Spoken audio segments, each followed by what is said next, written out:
Ser cimarrón fue la estrategia guerrera del esclavizado para luchar por su libertad, aún en contra de su bienestar. Huían hacia los palenques, lugares donde la astucia femenina logró abastecer de alimentos a los hombres fugitivos, gracias a las semillas y a caminos de fuga que ellas trenzaban en sus cabellos. Las mujeres nuestras, en el momento también del sometimiento a la esclavitud, tenían su lucha silenciosa, porque su papel no solamente era de cocineras, no solamente era para criar los hijos de las blancas, no solamente era para estar en las plantaciones, sino también para hacer apoyo a la liberación de los pueblos nuestros. Muchas mujeres esclavizadas decidieron seguir en la esclavización para poder ayudar al cimarronaje. Mujeres que enfrentaron con inteligencia las normas para obtener la libertad de sus hijos y también de sus hombres. Una lucha para recobrar su linaje, pero especialmente su humanidad.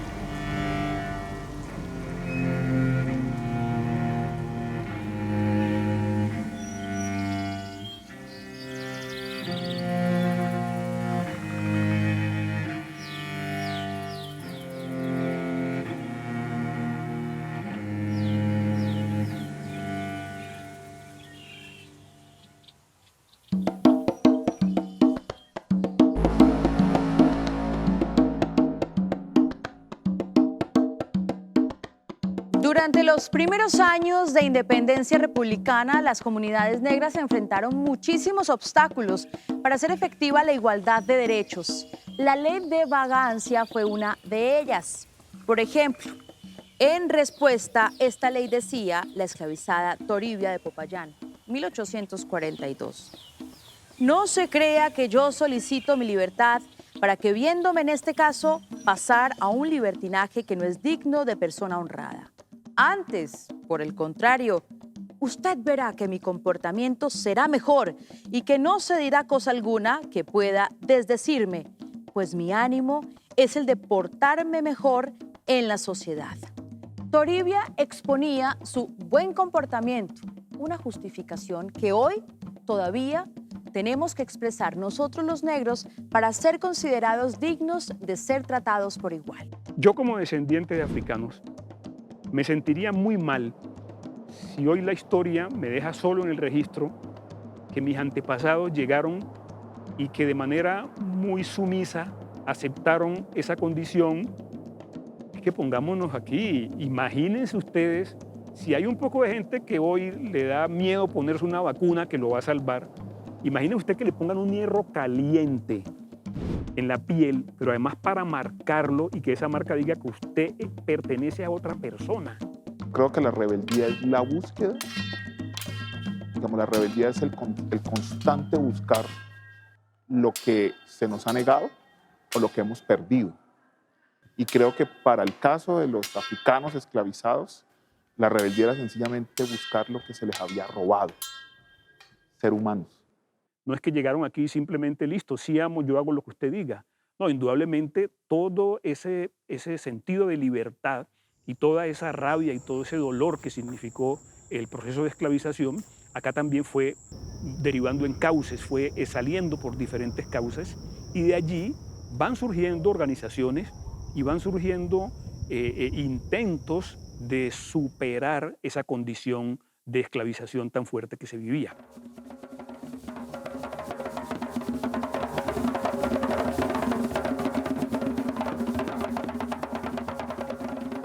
Cuando yo me imagino o pienso en la palabra África, eso me remonta a recuerdos, a raíz, al inicio de todo, con un lugar que pertenece a África y es la música nuestra, la música de tambores. El tambor, además de ser un instrumento musical, era un medio de comunicación entre esos palenqueros, las comunidades circunvecinas.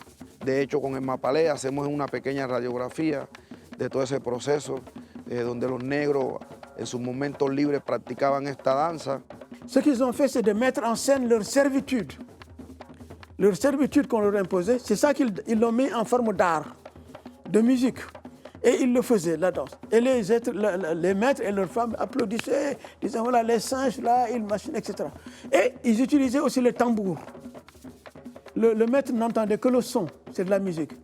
Mais les tambours et les tam-tams étaient utilisés comme des moyens de comunication. Pero no la practicaban porque simplemente se sentían alegres o se sentían contentos, sino que es una danza con la que ellos querían mostrar a ese yugo esclavista que ellos no querían estar en las condiciones a las que los tenían sometidos. Vous savez très bien que dans toute l'ère des Amériques et des Antilles, il y a les festivals et les carnavals.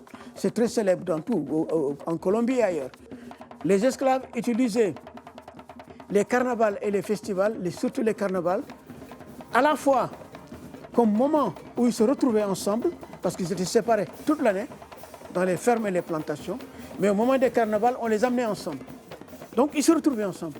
Et là, ils échangeaient des informations sur leurs conditions de capture et de résistance.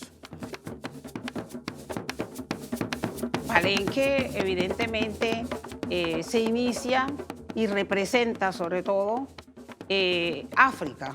O sea, era representar, era hacer África en estos nuevos territorios. Para mí África es luz, para mí África es respeto, para mí África es orgullo.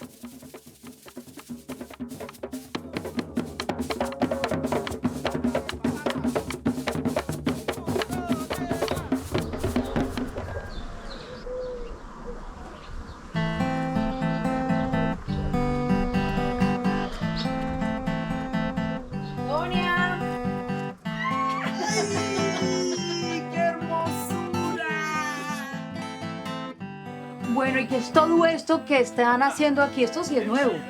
Sí, ya tenemos año y 8 meses. ¡Masi, qué emoción! Y van a ver, es así de emocionante. Ay, Masi, estás igualita. No, es que nosotros los negros no envejecemos.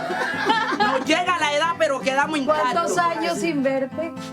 A mí no me gusta contarlo porque después me saca cuenta. Pero qué bueno verte. ¿Cómo estás? No, chévere, chévere. Estoy muy emocionada. No, yo más emocionada.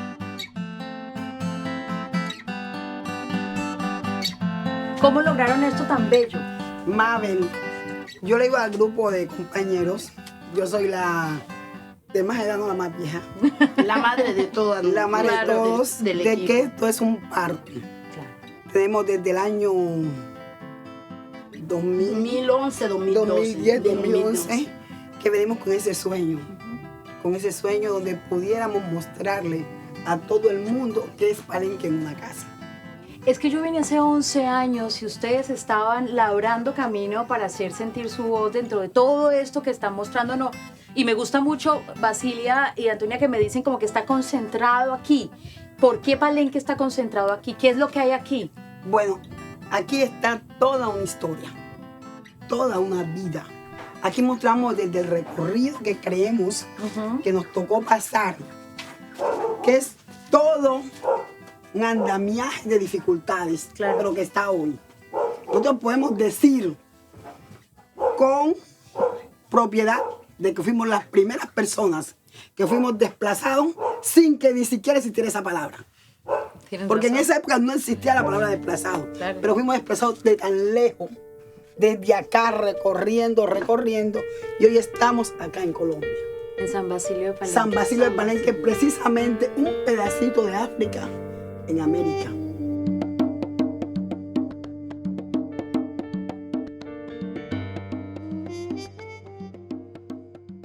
Los palenques son territorios libres, territorios dignos, territorios autónomos, independientes. Y esas características, por ser palenque y esa necesidad y ese ser palenquero, es lo que ha hecho que nosotros hoy podamos tener esa gran riqueza cultural. Eso es lo que explica que podamos tener una lengua, que podamos tener unos ritos fúnebres, que podamos tener una forma organizativa como son los cuadros, una medicina tradicional, unos sistemas educativos propios. Todo esto, ¿por qué? Porque lo que hicimos fue construir a África en territorio americano, desde ese sentir africano libre, alegre y con una profunda espiritualidad, desde la propia y no desde la impuesta.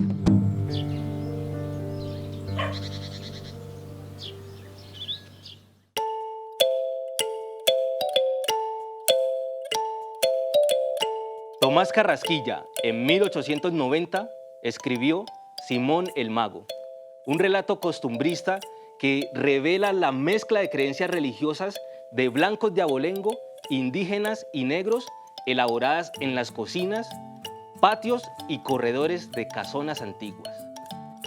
Escribía así: Frutos era negra de pura raza, lo más negro que he conocido, de una negrura blanda y movible, jetona como ella sola, sobre todo en los días de vena que eran los más, muy sacada de jarretes y gacha. A medida que yo crecía, crecían también los cuentos y relatos de frutos, sin faltar los ejemplos y milagros de santos y ánimas benditas, materia en que tenía grande erudición. Qué verbo el de aquella criatura. Mi fe y mi admiración se colmaron. Llegué a persuadirme de que en la persona de frutos se había juntado todo lo más sabio, todo lo más grande del universo mundo. Su parecer fue para mí el Evangelio, palabras sacramentales las suyas. Simón el Mago, de Tomás Carrasquilla. Las primeras independencias en la historia de Colombia fueron independencias negras. Porque los esclavos que están buscando su independencia, es decir, su libertad, y desde la llegada en 1530, 1533, 1534, ya tenemos cimarrones y tenemos palenques en la zona de Santa Marta y de Cartagena. Los conocimientos de la estrategia militar se destacan sobre todo cuando se dan las rebeliones, ¿no? Los palenques. Pero además también había gente que, como allá era guerrera, también traía ese conocimiento. Y por eso encontramos varios líderes militares en toda América, el caso de Yanga, ¿no? En lo que ahora es la zona de Veracruz en México, el caso de Bencos Biojó en la zona de los Montes de María y toda esa zona de la provincia de Cartagena, o Barule, es decir, una gran cantidad de estrategas militares que pues no era una habilidad que adquirían solo en el territorio, sino que ya la traían, pero que por supuesto en el territorio se especializa porque pues necesitan adaptarse a esas nuevas condiciones. Hay un papel que tampoco se ha destacado suficientemente, es el papel que se prestó en la lucha por la independencia, tanto desde el apoyo que se dio desde Haití a partir del Alejandro Petión con Bolívar, y el papel que jugaron estos esclavizados, ya algunos habían accedido a la libertad en las guerras de independencia. Efectivamente, nuestros cuerpos, nuestros hermanos esclavizados eran usados, lo que se dice como carne de cañón, en las primeras líneas de batalla. Efectivamente eran los africanos, los pardos, las personas indígenas que se sumaban a esa lucha, pero se sumaban a esa lucha por la construcción de la patria, por esta independencia, en realidad, de la corona española, portuguesa, de los invasores, sobre todo también para lograr nuestra libertad, ¿no? Aquí se logró la independencia de Colombia de España, pero nosotros no logramos la independencia ni logramos la libertad. El país logró la independencia, nosotros no logramos la libertad, y eso fue una traición, porque se planteó que era a cambio de ese apoyo. Los ideales de libertad, fraternidad e igualdad heredados de la Revolución Francesa tensionaron las negociaciones políticas en los nuevos gobiernos de las repúblicas independizadas. Estamos hablando de esto de la corona española. Una negociación que permitió al presidente José Hilario López, 21 de mayo de 1851, decretar la libertad definitiva de los esclavizados en Colombia. Gozarán de los mismos derechos y tendrán las mismas obligaciones que la Constitución y que las leyes garantizan a los demás granadinos. Una ley que permitió el goce pleno de derechos a las comunidades negras, quienes todavía continúan enfrentando obstáculos para lograrlo. Pese a toda esa participación nuestra, se dan todos unos procesos en los cuales nosotros quedamos totalmente excluidos y quedamos sálvese quien pueda, porque sabemos que se da el proceso de abolición legal de la esclavitud aquí en Colombia y se logra indemnizar es a ese conquistador, a ese amo, quien nos explotaba y quien explotaba vilmente de la manera más atroz, como ya nosotros sabemos en la historia, y nosotros quedamos sálvese quien pueda, y todavía con el estigma, con el estereotipo de haber sido esclavizado y sin las condiciones económicas, sin las condiciones políticas, sin el reconocimiento cultural hasta nuestros días.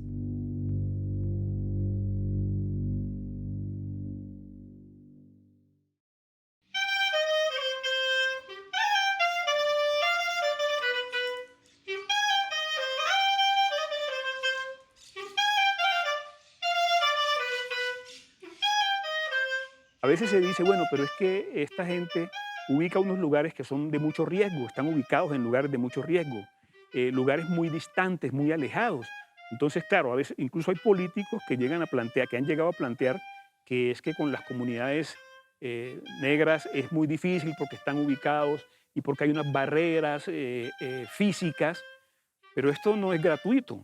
Esto responde exactamente a lo que uno podría llamar también las rutas de libertad, porque es que si yo me voy a rebelar y me voy a volar de las fortalezas de Cartagena, por supuesto que no lo voy a hacer ahí a 3 kilómetros y a ubicarme en un campo abierto en donde me encuentren fácilmente.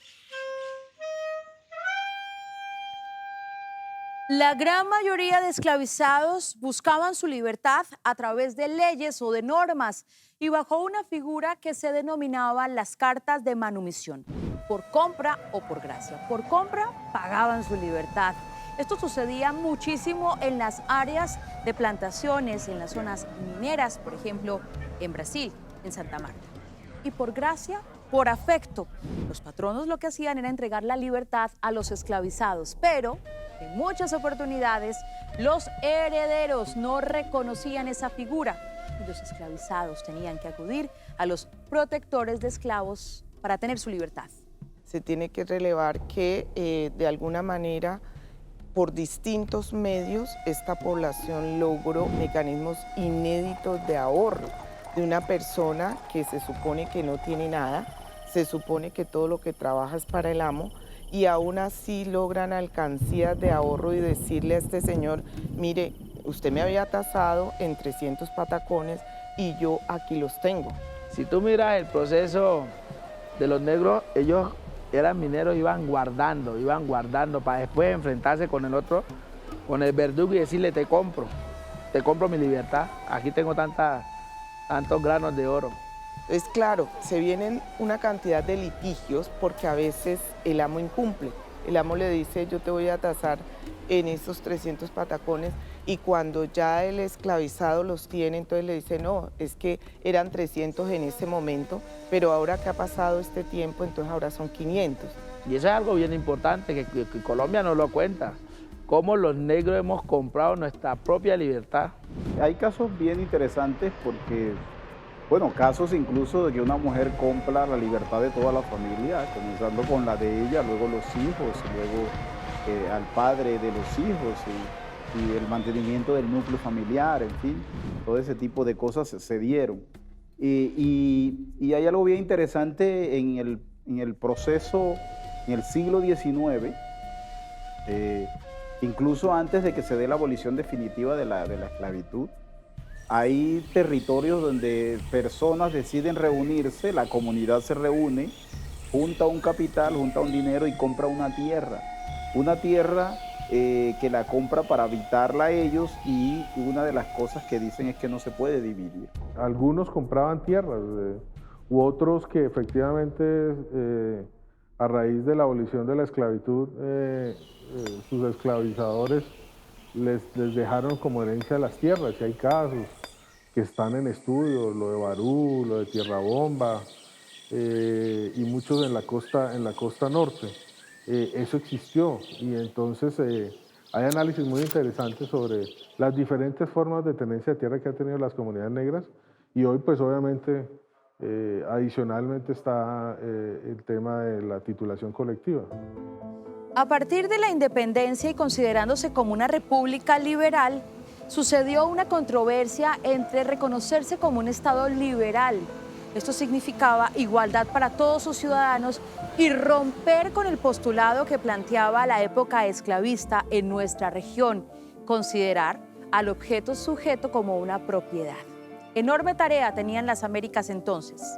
Contradicción que se empezó a resolver en la Constitución de 1821 con la Ley del 21 de julio, que contenía 3 derroteros básicos e históricos: la ratificación de la abolición del tráfico de esclavos, la manumisión de los esclavos y uno clave, la libertad de vientres, buscando reparar el error histórico español. Las mujeres nuestras no luchaban por lujos, no luchaban por riquezas, sino que luchaban por la dignidad de sus hijos. Entonces, para ellas eso era fundamental. La libertad de vientre tiene que ver con ese compromiso y esa lucha que asumieron las mujeres para liberar a sus hijos, para poder tener la libertad de vientre y que los hijos que nacieran a partir de ese momento pudieran algún día ver realmente la libertad. Si ellas no aprenden a litigar con todas las herramientas, con todos esos huequitos que había dejado el sistema de la esclavitud, ellas no hubieran podido erosionar ese régimen y sacar a su parentela de allí. Habría que decir también que estas mujeres son muy importantes porque en el caso de Cartagena, muchas de estas mujeres se convierten en el barrio de Getsemaní. Había muchas mujeres propietarias de casas que tenían cierta capacidad económica, pero eran mujeres negras. Y estas mujeres se convirtieron en las receptoras de mucha población blanca pobre que venía a América a hacer la América, ¿no? Lo que llaman hacer la América, ¿no? A tratar de encontrar algo de fortuna en estos nuevos territorios. Y ese rol es tan importante que cuando uno analiza la compra de la manumisión, las mujeres siempre aventajan a los hombres. Es decir, las mujeres son las que más están comprando la libertad. Por una cosa lógica, la esclavitud es vía matrilineal, es decir, si eres hijo de esclavizada, vas a ser esclavo. Luego entonces era más rentable desde el punto de vista de búsqueda de la libertad que las mujeres compraran la libertad que los hombres, porque eran los hijos de las mujeres esclavizadas los que iban a seguir siendo esclavizados. Lograr la libertad de los esclavizados durante la colonia fue una conquista de una población que se autoliberó de las cadenas, y esto a pesar de las dificultades y las tensiones políticas surgidas durante la colonia y la independencia. Cimarronaje para fugarse hacia los palenques, libertad por compra y gracia, favorecerse ingeniosamente también de normas y de leyes para obtener la libertad, las mujeres y su linaje. Sistemas de préstamos entre libertos y esclavizados para comprar la libertad de sus paisanos o familiares. Si me lo permiten, autoliberación. Los pueblos construyen su proyecto de vida. Y el pueblo negro está en ese proceso. Debe construir un imaginario colectivo, identificar hoy cómo queremos vivir en el futuro y comenzar a trabajar ya.